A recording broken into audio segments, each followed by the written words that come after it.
Welcome to Second Take, the show that focuses on the issues behind the news. Productivity in Anglo-American's coal business in South Africa is 50% below that of Anglo's coal business in Australia.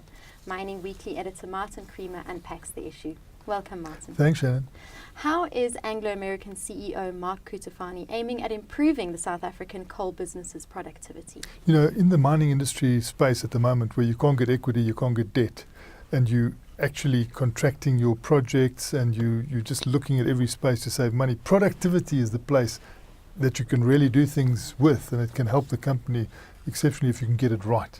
So Mark Cutifani at the moment, spent quite a lot of time when he spoke to the analysts about how he's going to try and press for productivity and how he's been encouraged by the certain moves he made. But the ones that he's looking to in South Africa, and it's our coal space, where we should be fine because, it's largely mechanized. You'd think we'd be up to speed. So it shows you can bring in mechanization, but doesn't mean to say you're going to get up to world speed. But what he's trying to do is change the operating model and then develop the skills. And with those two, hopefully we can lift it. He thinks you can go half the way with an operating model and an upliftment of skills. But he can't go all the way in South Africa because there are constraints as well. What are some of these constraints? Well, there's a whole list of them. Firstly, the Australians do longwall mining, we do continuous mining. So we're at a serious disadvantage there.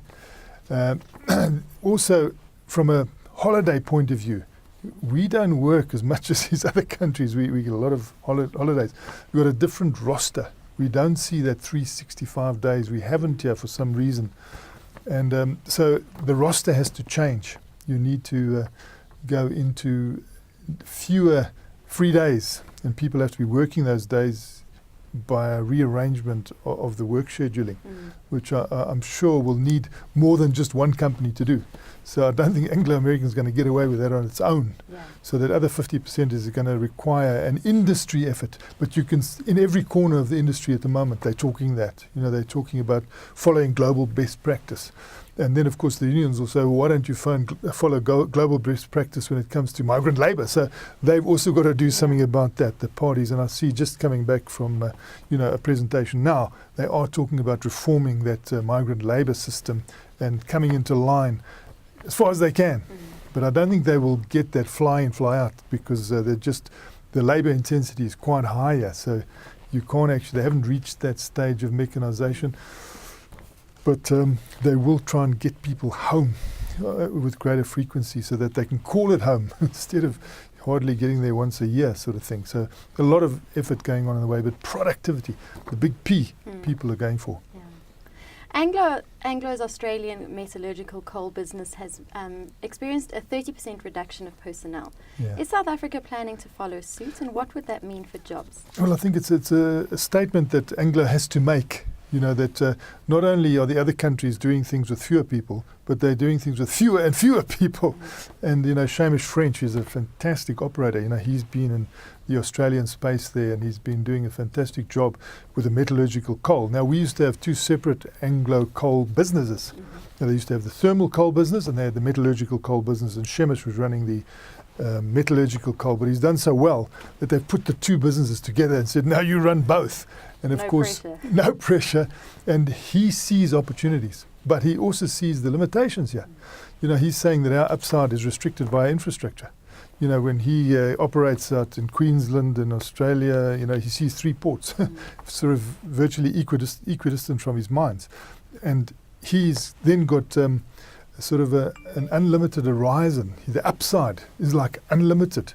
Whereas if you've just got a quota at Richards Bay Coal Terminal and there's no chance of you increasing that quota because everyone's going through the same port, and although the port is increasing, you've got to limit your upside growth to that quota that you've got. And so that is a big limiting factor as well, which has never been brought up before. We thought we were quite well away with this Richards Bay Coal Terminal and that people were going through there and the port was increasing in size. But we haven't thought of this global situation in other countries where there are a lot of ports.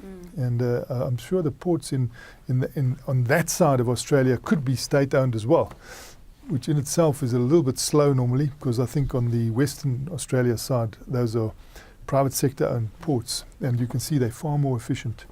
And every single state enterprise in South Africa and every single state department, bar the Treasury, is underperforming. So you can see that if the state gets into business, there's not that centre of gravity of ownership. They don't keep up. I mean, look at what's happening with Eskom now. Now the regulator's given it another opportunity to increase the price. And we have to do it because we need this energy. It's so vital. You've got to trim somewhere else. But what do? You end up not growing. And that's a huge problem in South Africa with this unemployment. And you spoke about, will this productivity lead to job losses? It doesn't need to, because, if you look at Mogalakwena, where the platinum space that they've been in during this platinum strike, where the Rustenburg mines weren't operating because, the AMCU union went on a 5-month strike there. So there were certain mines that just weren't doing anything. But in Limpopo, where there was a different union, where it's mechanized, they really, they hit record production, under the leadership of Richard Cox. So it shows you if you get a very strong leader in there, you can really pull the production stops out. And you don't need to talk about reducing labour. In fact, it's very difficult in South Africa to keep talking about reducing labour when you see, such a high percentage of unemployment, 25.7% officially, I'm sure more unofficially. But if you produce well, if you really get that good, strong leadership, we don't have to worry about that at this stage because you're getting that revenue. You're seeing that increased growth as we saw at Mogalakwena, which is one heck of a mine. Hopefully they can do the same out in their coal space. But of course, not using longwall mining is a bit of a disadvantage. And I've been along to those longwall mines. It's a bit frightening because the surface area caves in. So you've got to get permission from the state to allow your surface area to subside. Yeah. Because that's the way the mining process is. It's quite a hectic mining process. We've got the continuous miner. Maybe they can do something better with that. I'm sure continuous equipment is also improving quite a lot. It's just we need big improvement, we need big productivity, and they don't want to spend too much money either. So get the holidays down, get your operational model up, get the skills up, And of course there are more highly educated people in other countries as well. Our education lets us down. Well, thank you very much for your insight. It's a great pleasure, Shannon. That's it for today. Join us again next week for more news analysis on South Africa's mining industry.